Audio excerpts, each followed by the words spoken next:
Pozdravljene, drage gledalke in pozdravljeni, dragi gledalci. Dobrodošli še v tem zadnjem dnevu tedna možganov 2021 z naslovom Človek ni otok. Danes bomo prisluhnili komentarju filma Jaz, Daniel Blake. Najprej bi se v imenu organizacijske ekipe tedna možganov in Sinapse Slovenskega društva za nevroznanost zahvalil sponzorjem, torej Javni agenciji za raziskovalno dejavnost Republike Slovenije ARRS, Federacije evropskih nevroznanstvenih združenj FEMS, Fundaciji Dana, Metalka Mediji Rošu, Adria Labu in vsem ostalim sponzorjem in donatorjem, ki so nam omogočili organizacijo letošnjega tedna možganov. Prav tako bi se zahvalil vsem predavateljem, gostom, komentatorjem, tisti, ki so že predavali in komentirali filme, tisti, ki še bojo, da so si vzeli čas in prav tako prispevali k izvedbi tega dogodka.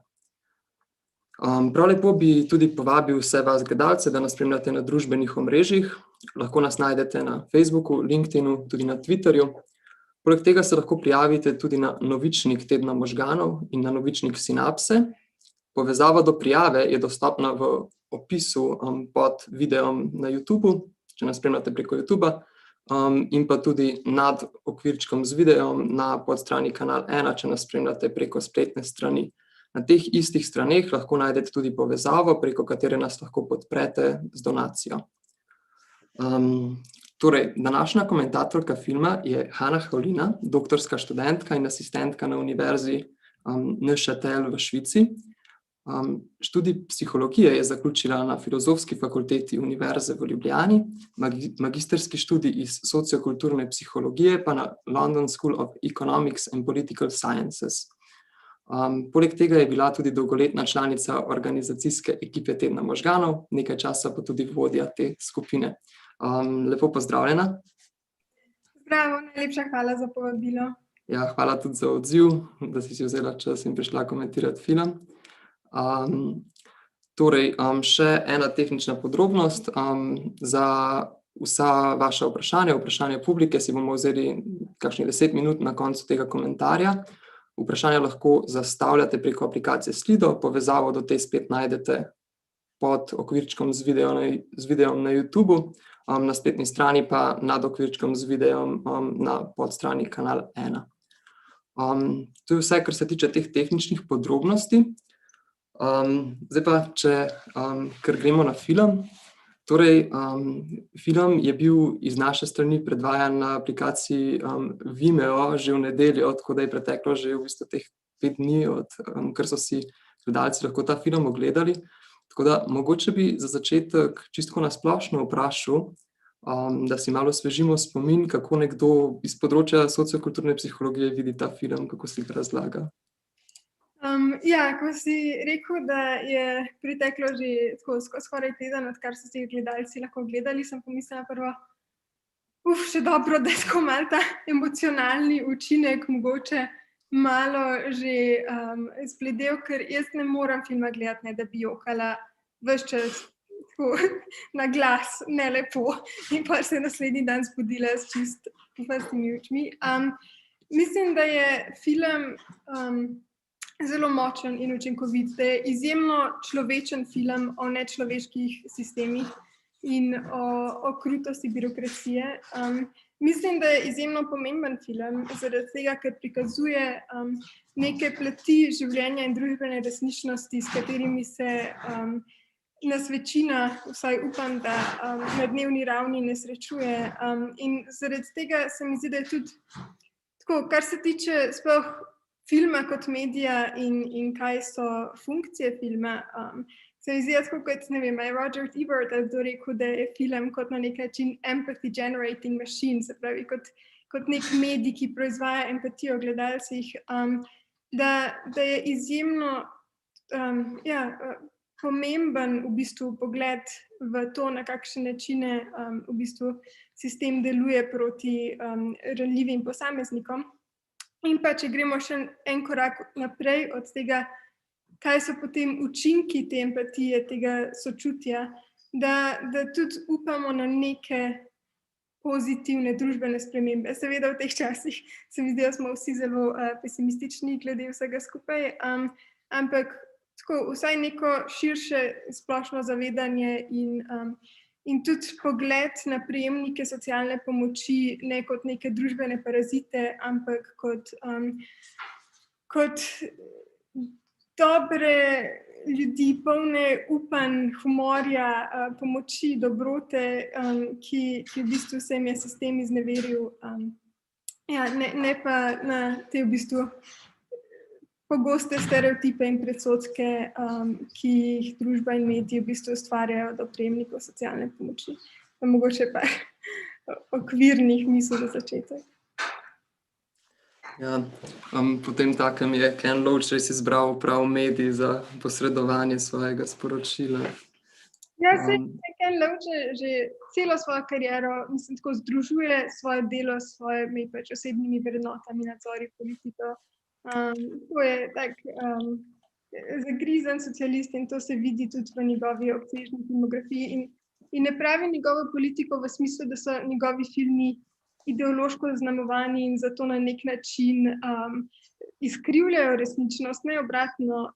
V bistvu njegov film je skoraj da, mislim, bi bil dokumentarni, če ne bi pač preučeval nekih fiktivnih scenarijev. In zato v bistvu temu tipu žanru filma pogosto rečemo tudi družbeni realizem ali socialni realizem, ker res prikazuje določene družbene okoliščine na zelo verodostojen način, hkrati pa tudi na način, ki ni samo suhoparno prikazovanje podatkov, ampak v bistvu gre korak dlje od dokumentarca s tem, da nas spoja to sočutje, empatijo. Ja, torej v tem filmu smo bili nekako prisiljeni v to, to je nekako normalno, da smo čutili neko vrsto empatije do Daniela Blakea, ki se znajde v tej neki specifični situaciji.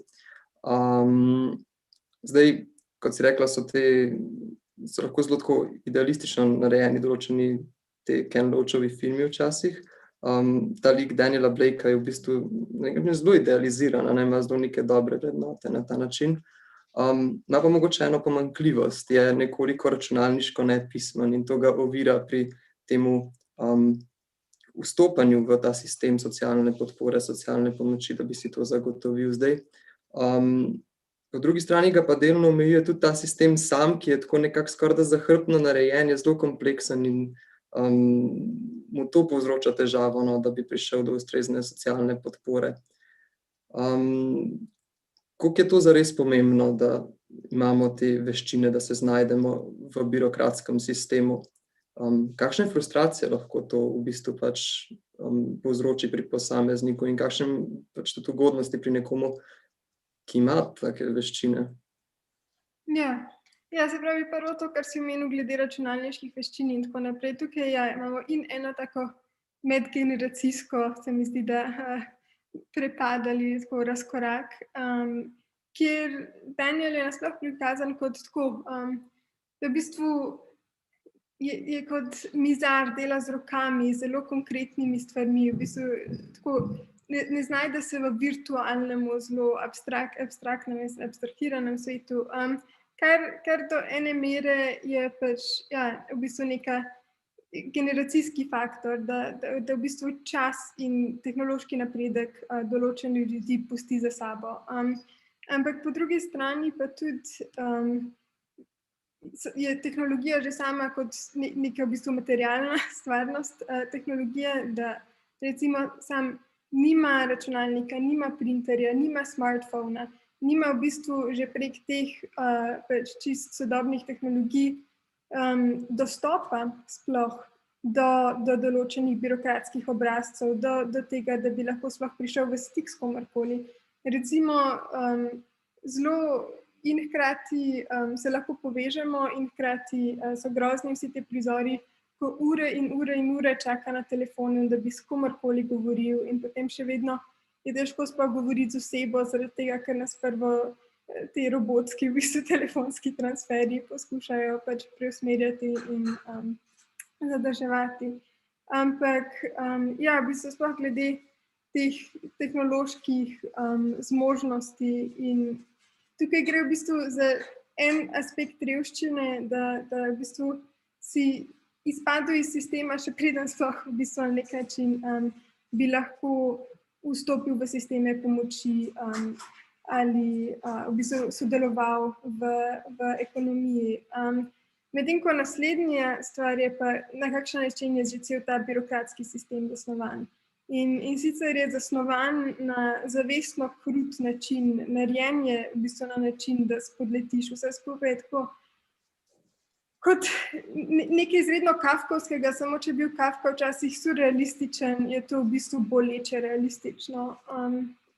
In že tako birokratska kompetentnost ali veščine, in tako že sama me bolj kot recimo pošasti v grozljivkah, pa tako naprej, večkrat imam nočne more o tem, da narobe izpolnjujem obrazce, ali pa ne vem, nekaj z davki, ali pa recimo, ko sem se preselila v Švico in sem mogla vso pač birokracijo izpolnjevati v francoščini, ves čas mislim tako, mi je bilo tesnobno, kaj če sem nekaj narobe, kaj če nečesa nisem, sem nekaj preveč, kje sem kaj podpisala. Recimo, tudi strašljiva mi je bila scena, ko je ta delavka na job centru Šila, se mi zdi, da Danielu za podpisati kup enih obrazcev, ki jih sploh nima čas prebrati in ne ve zares, kaj podpisuje, kakšne v bistvu pravice morda si odpisuje, v kakšne v bistvu relacije vstopa.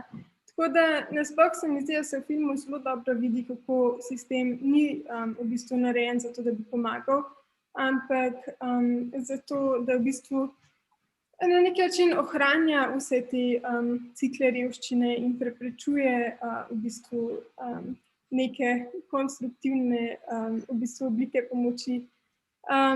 In tudi v bistvu tako, to se mi zdi, tudi nekaj likov reče, da v bistvu, da te maltretirajo toliko časa, dokler ne obupaš in potem iščeš neke v bistvu paralelne sisteme, recimo, ali da greš v sivo ekonomijo, kar vidimo recimo tudi z Katie, ki v bistvu se v tej svoji grozni situaciji na nek način na neki točki zateče v spolno delo, do v bistvu recimo tega soseda Čajne, ki preprodaja superge, se pravi vse možne oblike sive, paralelnih, neobdavčenih ekonomij oziroma nekih neformalnih sistemov, skozi katere v bistvu ljudje poskušajo nadoknaditi tega, kar v formalnih sistemih ne morejo v bistvu pridobiti.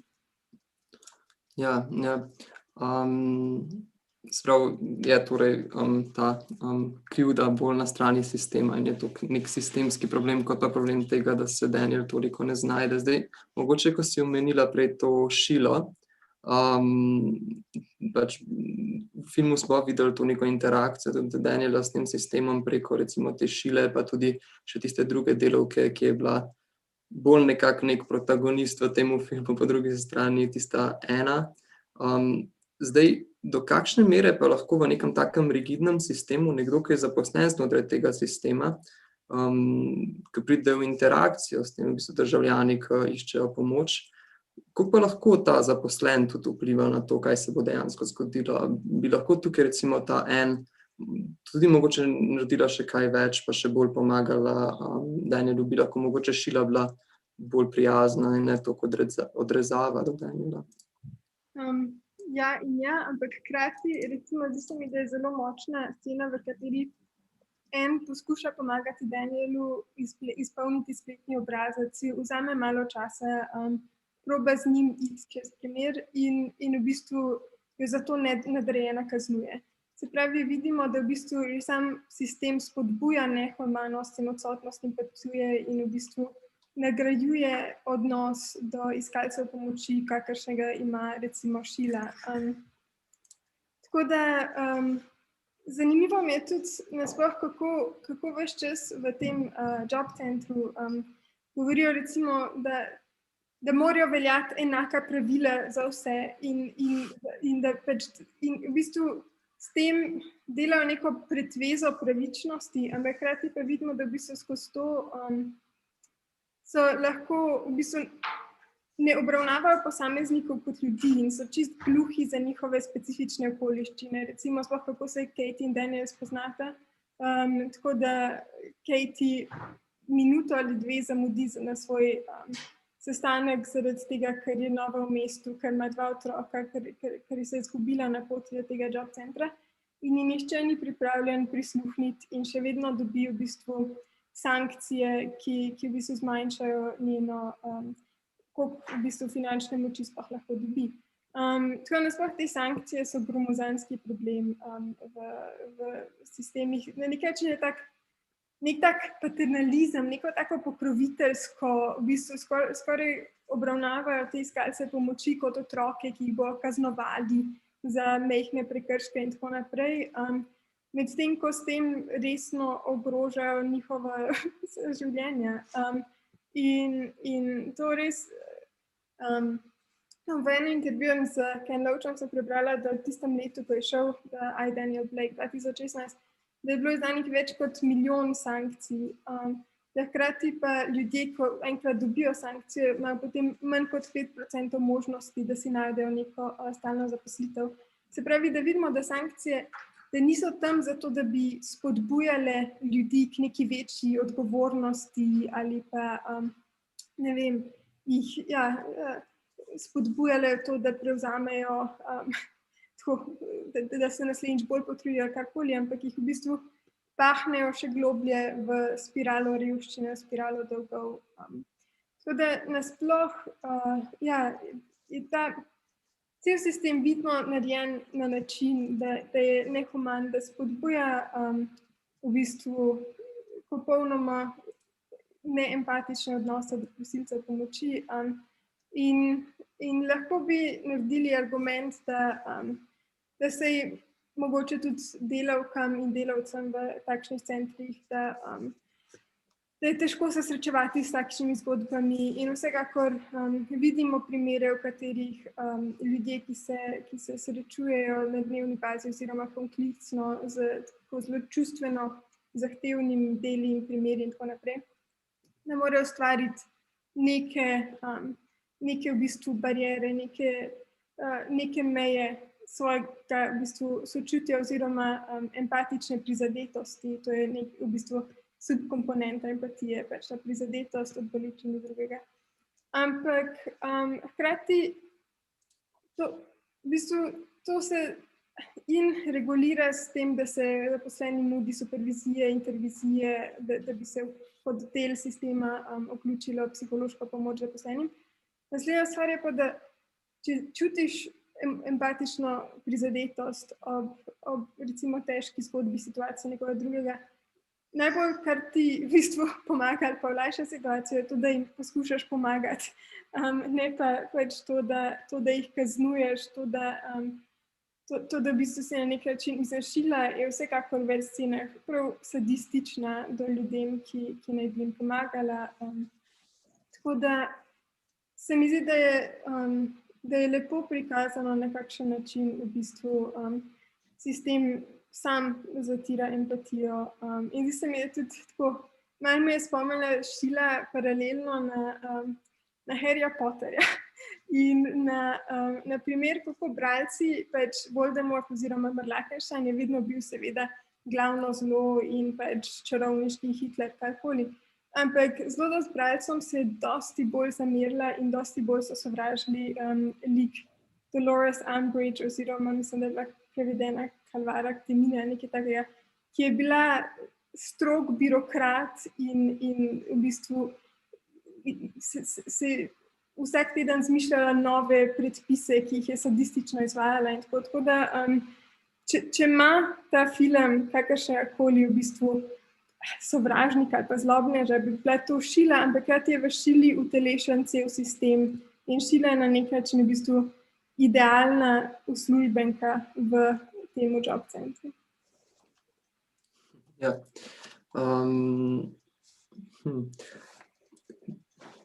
Torej,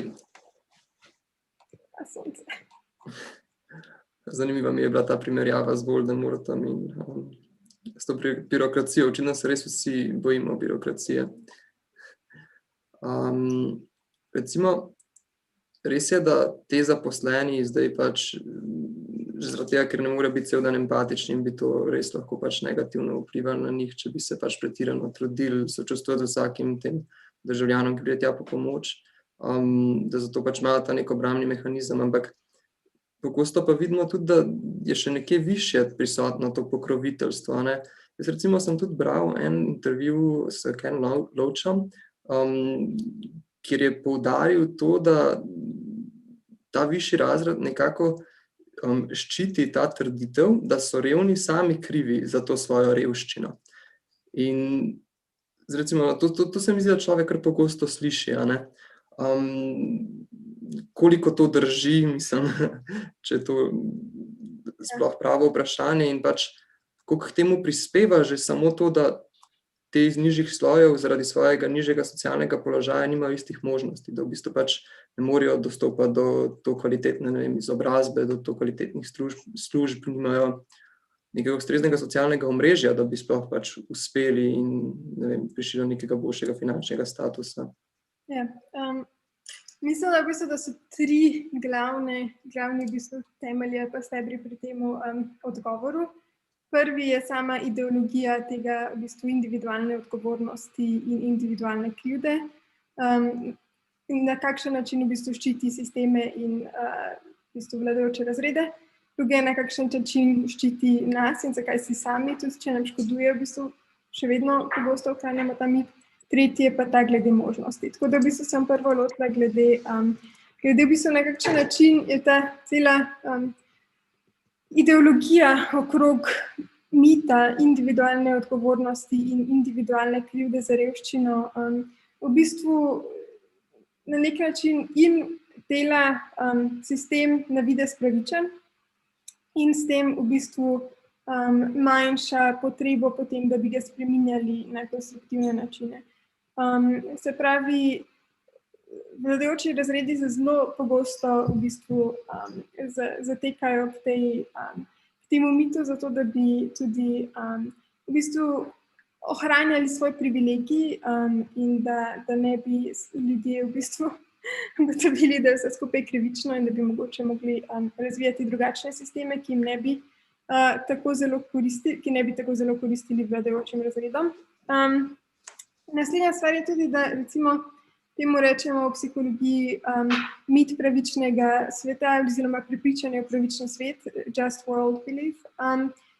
To, da ljudje verjamejo, da je svet, kakršen je pravičen, v bistvu omejuje njihovo empatijo do posameznikov iz nižjih razredov, do družbeno bolj ranljivih in tako dalje. Tako da v bistvu je funkcija tega prepričanja, da živimo v nekem pravičnem meritokratskem sistemu, to, da v bistvu da se ne preoprašuje zares preveč statusa quo in da se ne spremeni preveč trenutnih relacij moči in temu komu koristijo. Naslednja stvar je, zakaj recimo tudi posamezniki, ki nam mogoče ne koristi ta mit, radi verjamejo vanj, je zaradi tega, ker je zelo strašljiva misel, da bi lahko se kdorkoli znašel v taki situaciji. In zato v bistvu si želimo verjeti, da imamo v bistvu možnost nadzora nad svojo situacijo, možnost kontrole in da so že oni tisti, ki pač se znajdejo v groznih situacijah, mogli nekaj narediti, sprejeti določene odločitve, karkoli, da so se znašli v tej situaciji. Zaradi tega, ker če se vsak lahko znajde v takšni situaciji, potem je res to nekaj, kar je v bistvu zelo strašno. Tudi recimo recimo še eni malce temačni temi, ki je seveda povezana vsem skupaj z žrtvami spolnega nasilja in tako naprej. Zelo pogosto vidimo ta victim blaming, da je žrtev nekaj naredila, da je nekako kriva, da je nekako spodbujala situacijo, provocirala in tako naprej. In seveda je jasno, zakaj pogosto ta argument uporabljajo različni moški, zaradi tega, ker potem ni odgovornost. In seveda tukaj niso vedno samo moški storilci in ženske žrtve in tako naprej, ampak Kar se tiče victim blaminga, je pač pogosteje ta spolna relacija, zato jo bom zdaj uporabljala. Zaradi tega, ker s tem odgovornost preneseš na žrtev, ne na storilca, ampak hkrati dosti žensk tudi išče vse možne razlage, zakaj so bile druge ženske spolno nadlegovane in tako naprej. Zaradi tega, ker če niso one nič narobe naredile, pa se jim je vse to lahko zgodilo, potem v bistvu nimaš nobene kontrole, kako preprečiti, da se ne bi tebi isto zgodilo. In recimo v eni od najboljših serij lanskega leta, I May Destroy You, je ena zelo taka močna scena, v kateri je ta osrednja protagonistka Michaela prišla na skupino za pomoč žrtvam spolnega nasilja in rekla, naj mi nekdo pove, kaj naj naredim, da ne bom spet žrtev, ker ne vem kaj, ker se ne da. In se mi zdi, zaradi tega v bistvu pogosto si želimo verjeti v to individualno odgovornost in si želimo verjeti v vseh možnih težkih situacijah, da so žrtve na nek način povzročile to svojo situacijo. Seveda ne pravim, da je čisto v vsakem primeru ni nobenih vmes, nobene odgovornosti, nobenih slabih odločitev in tako naprej. Ampak hkrati tudi, da se referiram še na en citat, ki je v zadnjih letih postal zelo popularen iz, mislim, da serije Small Fires Everywhere, Little Fires Everywhere, nekaj takega. In sicer, ko en lik očita drugemu, ki je zelo v bistvu privilegirana, da ne da je v bistvu naredila pravilne odločitve, izbrala pravilne odločitve, ampak da je imela same dobre odločitve. Se pravi, da je že njena pozicija v družbi, njen razred, ji omogočal celo paleto dobrih možnosti in dobrih odločitev, medtem ko v nekaterih situacijah preprosto nimaš dobrih odločitev. In to recimo, to se zelo vidi pri Danielu in sploh pri Katie kot mama samohranilka, ki preprosto nima na voljo nobene dobre odločitve. Tako da, s tem smo v bistvu prišli na to tretjo stvar, glede zmanjšanih možnosti, da ko si na v bistvu socialnem dnu, da a priori nimaš enakega dostopa do izobrazbe, do tehnologije, kot smo že rekla, do vseh možnih virov, do pomoči, do informacij, do raznih družbenih mrež, ki bi ti omogočale v bistvu pot do nekih pozicij in tako dalje. Tako da v bistvu si že na začetku z zmanjšanimi viri omejen pri v bistvu možnosti preseganja svoje situacije. In zato so recimo tako pomembne socialne države. In to recimo sploh Amerika bazira na tej ideji ameriških sanj, American Dream, da lahko kdorkoli, ne glede na to, kdo je, iz kakšne situacije je, če je dovolj delaven in ima jako trdo voljo in še bolj trdo dela, da se bo že lahko v bistvu privlekel do vrha. In to v bistvu v zahodnem svetu verjetno najmanj res v Združenih državah Amerike. Ta v bistvu socialna mobilnost je dosti bolj v bistvu značilna za države, ki imajo močno socialno državo, recimo Skandinavijo in tako dalje. Zaradi tega, ker že to, da se omogoči in neka podpora, prvo rabiš neko osnovno bazo podpore, da lahko potem sploh se nadaljnje izobražuješ. Recimo, kot vidimo pri Katie, želi si študirati na Open University, ki ponuja online kurse in tako. Ampak preprosto nima časa, nima virov, nima možnosti. In še ena stvar, recimo zdaj, ko pomislim sploh na Katie in tudi to lakoto in stradanje vse skupaj. Tudi vse možne študije znotraj psihologije kažejo, na kakšen način je v bistvu revščina izjemno kognitivno breme in da v pogojih revščine in neenakosti ljudje v bistvu imajo in omejene v bistvu tudi kognitivne vire, v bistvu revščina negativno vpliva in že čist nevrofiziološko na razvoj možganov in mogoče, če se bo pol tudi kasneje dotaknila kaj njenih otrok, lahko malo o tem komentirava. Ampak potem tudi recimo pri komorkoli v situacijah z eksperimentalno manipulacijo vidimo, da če udeležencem v študijah omejimo, koliko virov imajo dostopnih, bo v bistvu to zavedanje revščine in v bistvu primanjkljaja deluje kot neka dodatna kognitivna obremenitev in potem se slabše rešujejo teste inteligentnosti, slabše rešujejo razne naloge, kjer je treba sprejemati kompleksne odločitve, tudi naloge z malo večjo recimo ekološko veljavnostjo, recimo da morajo med 3 možnostmi za vzeti kredit, izbrati najboljšo. Če v bistvu v začetku manipuliramo zaznavo udeležencev o tem, kje se nahajajo na družbeni lestvici, bodo tisti, ki se nižje nahajajo, manj sposobni prepoznati najboljšo možnost za recimo kateri kredit vzeti in podobne stvari. Tako da ne samo, da v bistvu nas revščina omejuje na materialnem nivoju in na socialnem nivoju z dostopom do ljudi, do poklicev, zaradi vse stigmatizacije, revščine in tako dalje, ampak že v bistvu čisto psihološko nam zmanjša možnost razumnega mišljenja, sprejemanja dobrih kompleksnih odločitev in tako dalje. Tako da res revščino moramo dojemati kot družbeni problem in tudi na neki način kot zdravstveni problem, ki vpliva tako na možnost in razvoj mišljenja, kot tudi seveda na čisto tudi, se pravi zdravstvene situacije z recimo kroničnim stresom, z zmanjšanim dostopom do kvalitetne prehrane, z vsemi možnimi boleznimi, ki so vezane na življenjski slog.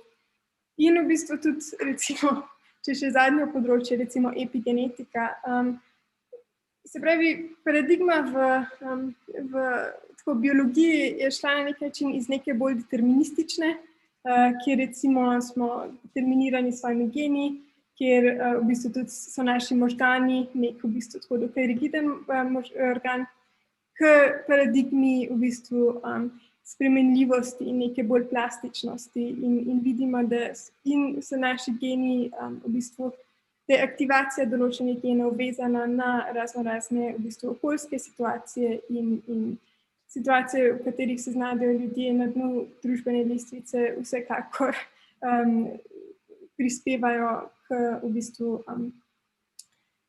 k aktivaciji manj adaptivnih recimo genov. In kar se tiče recimo možganov, pač zdaj prevladuje paradigma nevroplastičnosti, da so možgani v bistvu, da se skozi celo življenje razvijajo, da se spreminjajo. In vemo, da recimo, da stres, anksiozno, celo negativno vplivajo na razvoj možganov, sploh recimo prefrontalni korteks, ki je odgovoren za velik del razumnega mišljenja, sprejemanja odločitev in podobno. Tako da v bistvu, revščina ni samo nekaj, kar v bistvu nas zaznamuje od zunaj, ampak že tudi čisto telesno in psihično. In zaradi tega v bistvu je še neka večja odgovornost, da jo res naslavljamo na tak holističen sistemski način. Ja, definitivno. Zdaj, kakor si prej omenila, še te otroci, od Katie, ta Daisy pa Dylan. Recimo, rekla si, da je eden izmed teh stebrov tudi to, da radi pač seveda najdemo nekega krivca. In kaj v tem pri otrocih, ki so v bistvu vrženi v to situacijo, nič krivi in se njim dogajajo te grozne stvari. Mene recimo bila tista scena zelo zanimiva, žalostna, taknila se me, ko je ta Daisy, hčerka od Katie, takrat se prikradla v njeno posteljo po noči in je potem ji povedala, kako jo v bistvu zafrkavajo te neke sošolke, ker imajo že spet strgane čevlje. Kako res to vpliva prav mogoče tudi na možgane otrok, na njihov razvoj? Ja, se mi zdi, recimo na primeru Katie, ta mit meritokracije in individualne odgovornosti zelo hitro razpade, ker res, ko pride do revščine pri otrocih, pa res ne moremo govoriti, da gre za kakršnokoli individualno odgovornost in krivdo. In pri Katie vidimo zelo dosti v bistvu tega učinka stigmatizacije revščine in na kakšen način v bistvu so vsi v bistvu indikatorji povezani z revščino, vodijo v še nadaljnje izključevanje, zafrkavanje, bullying, psihološko nasilje in tako dalje. In kar je v bistvu grozno je pri Katie, vidimo, da je tako, ne pri Katie, pri Daisy, tako je taka pametna, vljudna, omikana, tako simpatična deklica in res je hudo videti, na kakšen način v bistvu ta stigmatizacija vpliva na njo in na njene bodoče možnosti.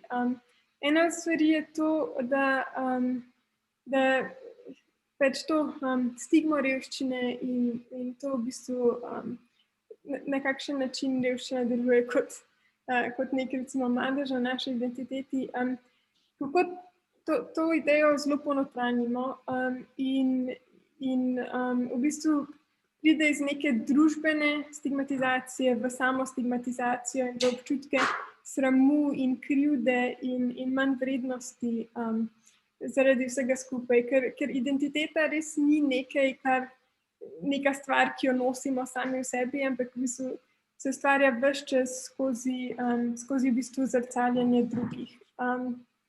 In res ne pomeni veliko, če sami sebe doživljamo kot karkoli, kot omikane, inteligentne, karkoli, če drugi tega ne prepoznajo. In obratno, če nas drugi ves čas obravnavajo kot manj vredne, potem tudi sami pogosto v bistvu ponotranjimo to in se počutimo, da smo dejansko manj vredni, sami krivi, da se sramujemo svoje situacije, da nam odvzamejo vse dostojanstvo. In ja, se pravi tudi, kar se tiče vpliva revščine na sam razvoj otrok. Pač eno je to, kar so recimo že imela že glede epigenetike, da že v prenatalnem obdobju, se pravi, že preden se otrok sploh rodi, je v bistvu lahko učinek primanjkljaja ali revščine s tem, da če recimo mama doživlja veliko dodatnega stresa, če nima dostopa do ustrezne prehrane, do ustrezne zdravniške nege in tako naprej, v bistvu lahko že preden se otrok sploh rodi, je v bistvu že telesno zaznamovan z svojim razredom in z okoliščinami svojega rojstva. In potem tudi kasneje v bistvu raziskave kažejo, kako ne samo, da so pogosto otroci iz okolij, iz manj privilegiranih okolij, recimo zaostajajo v šolanju, v kognitivnem razvoju in tako naprej. Ampak da res, recimo tudi kar se tiče funkcijskega slikanja možganov, da v bistvu pogosto že pri 10 letih kažejo poškodbe možganov primerljive z določenimi poškodbami, ki se v odraslim zgodijo, ob fizičnih poškodbah in tako dalje. Se pravi, seveda možgani, kot sva rekla, so plastični in se spreminjajo in se razvijajo in spet gre za neka povprečja z recimo, če imajo vsem zelo podporne starše ali pa neko recimo mrežo pomoči, podpore, solidarnosti, potem se seveda da vse te negativne učinke revščine manjšati oziroma sploh ali pa so izbrisati, ampak na splošno tako res je cel kup raziskav o tem, kako in dodaten pač povišan stres in vsi možni stresni hormoni, ki se proizvajajo in tudi občutki, se pravi te samostigmatizacije, občutki manjše sposobnosti, občutki manjše vrednosti v bistvu spet v bistvu prispevajo k manjšim rezultatom in potem manjši rezultati na vseh možnih standardiziranih testih, testi inteligentnosti, učnem uspehu in tako naprej, spet nadalje omejujejo v bistvu pri vstopu v vsako nadaljno stopnjo izobraževanja, možnosti za uspeh, za napredovanje. Tako da, ja, v bistvu res je, mislim tako, res je revščina tak zelo nehvaležen in zaprt cikel. In ravno zaradi tega je res potrebno imeti dobre programe pomoči, zato da se da ljudem neko čvrsto bazo, iz katere potem lahko rastejo, iz katere se lahko izobražujejo, iz katere lahko dosegajo svoje potenciale, ki bi jih v normalnih okoljih v bistvu samodejno oziroma samoumevno dosegali. Ja, mogoče, ko si tako malo intermezzo nečesa še, zdaj, ko si omenila to samo stigmatizacijo, enkrat zdaj, ko sem malo raziskoval za ta moderatorska vprašanja, sem v bistvu zasledil podatek, da v Angliji, mislim, da je bilo to narejeno, da recimo je 25% ljudi, ko so jih spraševali, se izrazilo kot da pač mislijo, da, mislim, ne, ko so jih to spraševali, so se izrazili v tem smislu, da 25% ljudi na socialni pomoči samo hlini te težave in da zares pač nimajo problema nekega, zaradi katerega so pač upravičeni do te socialne pomoči. Pa ko so pa to bolj tako raziskovalno, natančno gledali, so pa ugotovili, da je 1% v bistvu takih, ki pač mogoče res ne bi smeli prejemati te pomoči, a ne. In to je bilo, kot sem rekel, v Angliji. Zdaj, kako misliš, da bi bilo to pri nas v Sloveniji? Če mogoče... Ja, mislim, da podobno, mislim, ta ideja o iskalcih pomoči, ki v bistvu na nek način se pretvarjajo ali pa hlinijo neke probleme, zato da bi prišli do pomoči, se mi zdi, da je zelo, zelo majhen. Prav tudi zato, ker iz te v bistvu stigmatizacije, zaradi tega, ker nihče si ne želi biti v tej poziciji, ki je zelo stigmatizirana pozicija, biti v bistvu živeti od socialne pomoči, biti prejemnik socialne pomoči. Sploh družba zgrajena na tak način, da si prek dela nekako prislužimo dostojanstvo, prislužimo v bistvu pozicijo v družbi in tako. Tako da se mi zdi, da res, da če kdorkoli bi potvarjal kakršnekoli informacije za to, da bi prišel do tega, že mora biti v zelo težki situaciji drugače, da bi sploh prišlo do tega. Tako da, ne, je pa vsekakor zelo, sploh mediji, zelo pogosto in politiki, sploh desničarski politiki, pogosto propagirajo to idejo, da v bistvu, da je dosti iskalcev pomoči, da so pač paraziti neke v bistvu socialne države, in da v bistvu s tem se spodbuja neka lenoba in da se daje potuho določenim ljudem. In to tudi vidimo, da recimo v različnih državah so različna stališča do tega, recimo v Združenih državah Amerike dosti bolj verjamejo, da so recimo iskalci pomoči leni, neumni, sami krivi za to, medtem ko recimo v Skandinaviji dosti več ljudi verjame, da so iskalci pomoči v bistvu žrtev nekih nesrečnega spleta okoliščin. In pa hkrati vidimo, da se pač ustreznimi informacijami se seveda zmanjša tudi procent ljudi, ki ima te negativne predsodke o prosilcih pomoči. Ja. Zdaj, čas se že počasi izteka, no, pa bomo vseeno zastavili še eno vprašanje, ker se že ravno ta letošnji teden možganov imenuje Človek ni otok, a ne. Spomnim se, da si mi zadnjič enkrat rekla, da ta film res pokaže, kako človek ni otok. Zdaj recimo, kakšna pa je funkcija teh odnosov znotraj teh marginaliziranih skupin v tem filmu? Med seboj si pač zelo vsi pomagajo, recimo, ne. A so te odnose v bistvu še bolj pristni, kakor v neki drugi situaciji? Ne vem, če bi rekla nujno bolj, zaradi tega, ker se mi zdi, da se moramo tudi paziti pa na nek način romantiziranja revščine, pa biti tako, mogoče nimajo vseh možnih materialnih možnosti, ampak so pa srečni z majhnimi stvarmi, pa imajo ne vem, dobre tesne stike pa tako naprej. Jaz mislim, da kar se v bistvu zelo pozna, je to, da ljudje smo zelo soodvisni in v bistvu sploh tukaj je zelo jasno, kako v bistvu se izneverijo družbeni sistemi, kako v bistvu se najde pomoč v drugih ljudeh, v solidarnosti. In recimo glede na to, da zdaj živimo v času pandemije, se mi zdi, da tudi je pandemija malo pokazala, kako recimo sploh na začetku, ko so spodleteli v bistvu neki sistemi, kako se je zelo hitro so se ustvarile mreže pomoči, mreže solidarnosti, koliko ljudi je v bistvu stopilo naprej, se vključilo v razne programe volontiranja in tako dalje. Tako da vsekakor je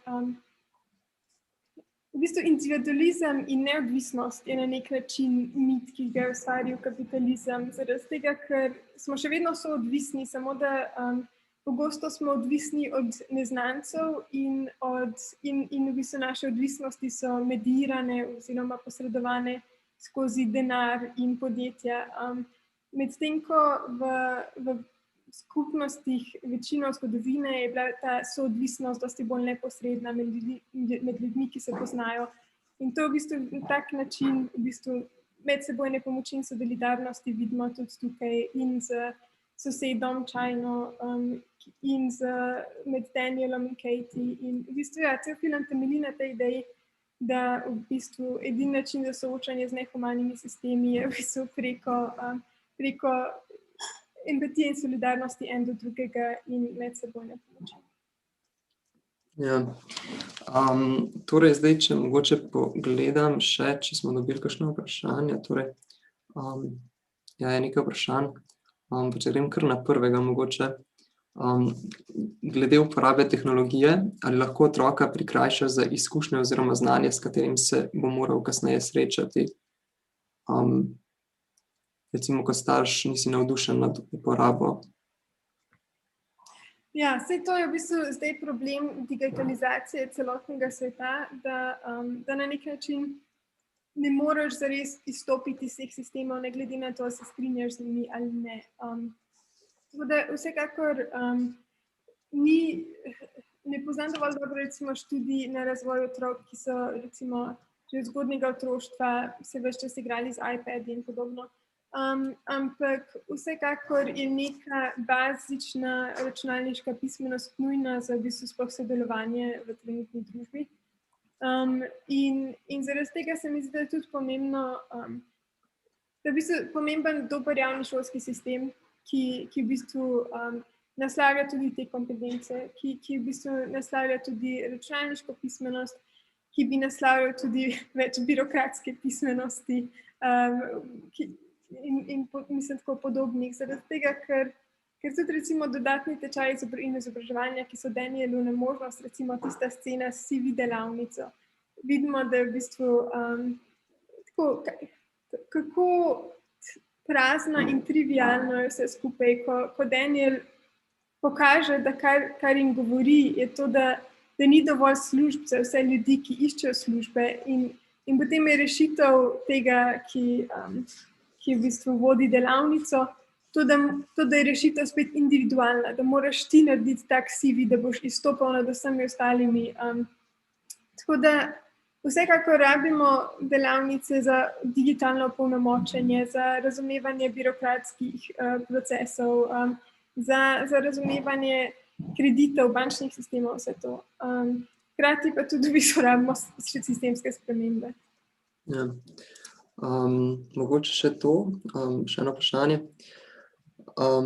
Kaj je tisto, kar Danielu omogoča, da kljub težki situaciji ostaja dober, moralen človek in na primer se ne zateče v neka kriminalna dejanja, kot na primer njegov sosed, no, če so to pač, ja, kriminalna dejanja. Težko je reči. Mislim, ena od stvari je to, da je Daniel od začetka prikazan kot tako zelo in tak skoraj tako malo človek skoraj danes starinskimi vrednotami. Se pravi, te dostojanstvenosti, poštenosti, odkritosti.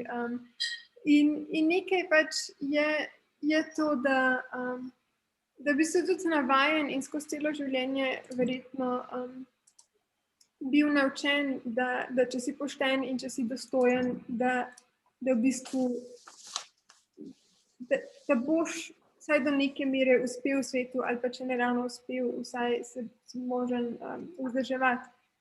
Medtem ko se mi zdi, da je recimo mlajša generacija, recimo ta China Danielov sosed, da In sploh glede na to, se mi zdi, da tudi je treba poudariti tukaj, da je sosed temnopolt, da nikdar ni imel sploh tega privilegija, te ideje, da če bo samo pošten in trdo delal, da mu bo uspelo v življenju in v družbi.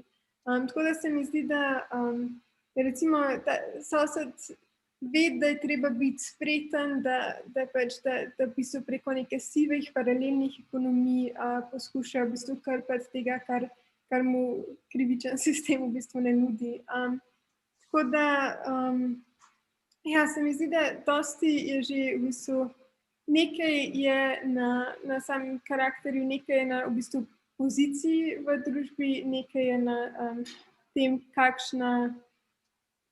kakšne norme in kakšne v bistvu lekcije smo pa nahranili. Za Ken Loacha je tudi do neke mere značilno, da ima take like v svojih filmih. Ja, mogoče to vprašanje me se zdi zanimivo.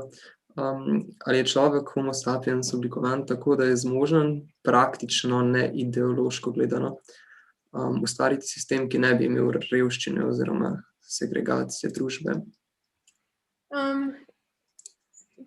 Mislim, dve stvari. Ena je segregacija družbe. Mislim, da v družbi vedno bo neka ta vertikalna v bistvu razporeditev, ampak vsekakor pa smo zmožni v bistvu trenutno, sploh glede na vse možne statistike, koliko bogastva je proizvedenega, koliko odvečne hrane je proizvedeno in tako naprej, je jasno, da je dovolj za vse in še malo več.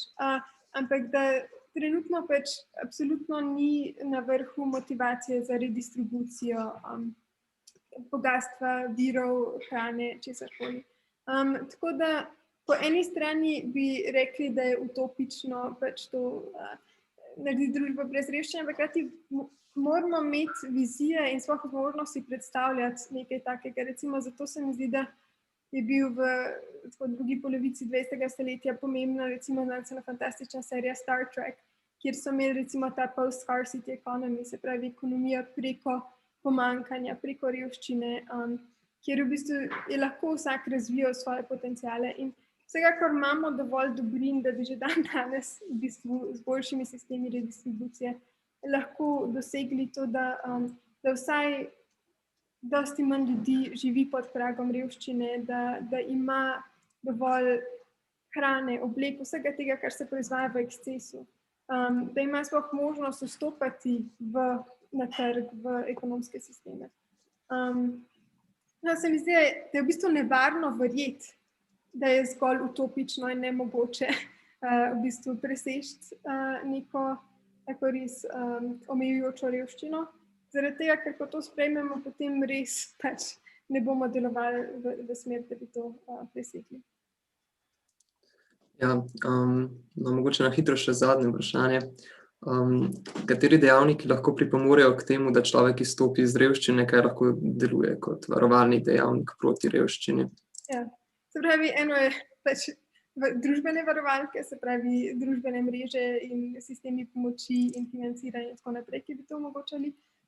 Zelo pomembne so se pravi, ne družbena mreža v smislu social networks kot digitalnih, ampak pač močne, tesne mreže pomoči znotraj družine, znotraj prijateljev, karkoli.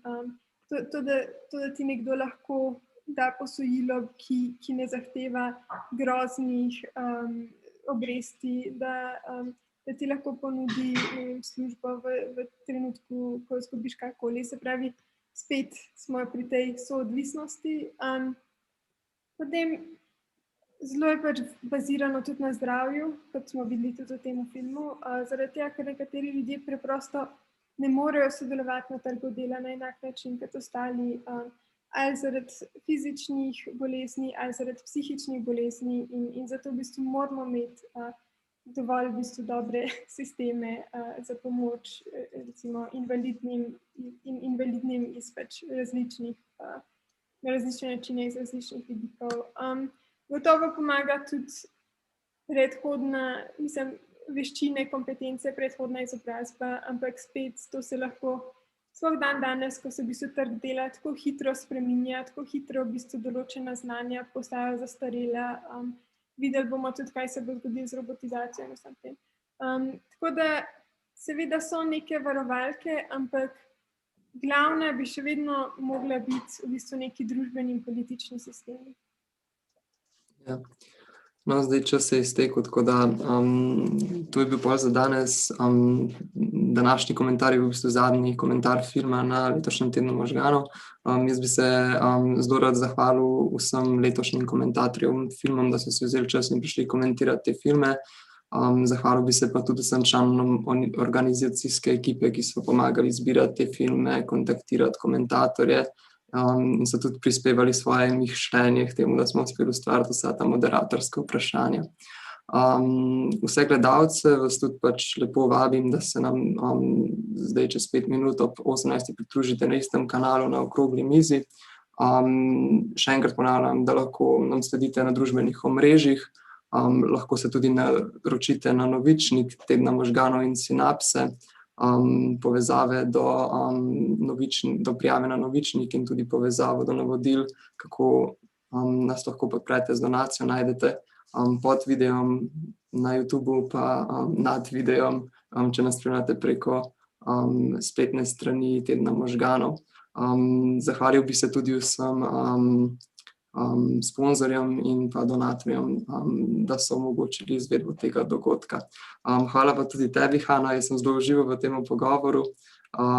Mislim, da je bil zelo zanimiv in tudi poučen. Tako da, Hvala še enkrat za povabilo in zanimiv pogovor. In ja, lep preostanek Tedna možganov. ja, ker ga še je. Ja, okej. Ja, res hvala za udeležbo. Hvala tudi vsem vam gledalcem, da ste spremljali ta komentar. To je v bistvu za ta komentar vse, tako da hvala in nasvidenje.